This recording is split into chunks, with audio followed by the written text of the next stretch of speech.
Should young voters be excited or scared by Obamacare? So look, we all know that any program as big as the Affordable Care Act is not going to be perfect. But I also know that the Affordable Care Act was a step forward. That for the first time, having a pre-existing condition doesn't mean that you can't get health care. That children graduating school and having trouble finding a job in a difficult economy can stay on their parents' health care until the age of 26. I recognize that the rollout of the Affordable Care Act was, in a word, a disaster. But the system was fixed. People were able to get health care, sign on, and get the care that they need. Across the country, over 8 million people were able to get health care, many for the first time. In Illinois, we're seeing more families being able to provide health care for themselves and their children in a way that they can ensure a quality care for their kids in case something gets wrong, they get sick, or even if the parents get sick. We have an obligation. I always, when I'm asked about the Affordable Care Act, look to people in high school age. The kids in this room, the kids that are doing Mick Challenge, you all have another 75 years ahead of you, God willing.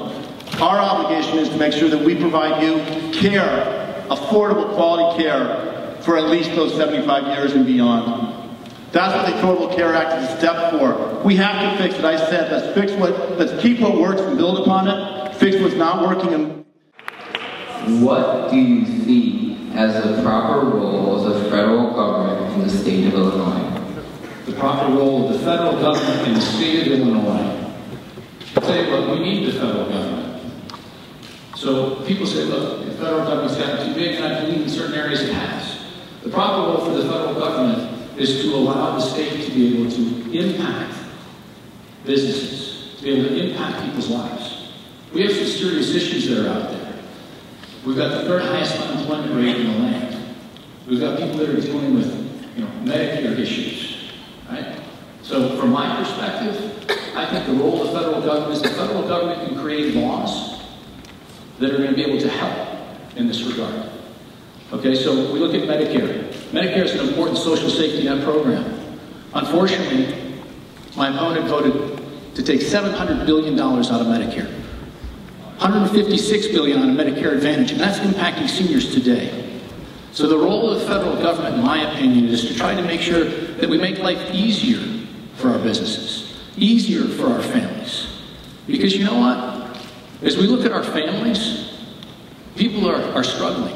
They're sitting around kitchen tables right now. And you know what they do around those kitchen tables? They actually compromise. They say, I think we should do this or do that. But ultimately, it's about compromise to be able to solve problems.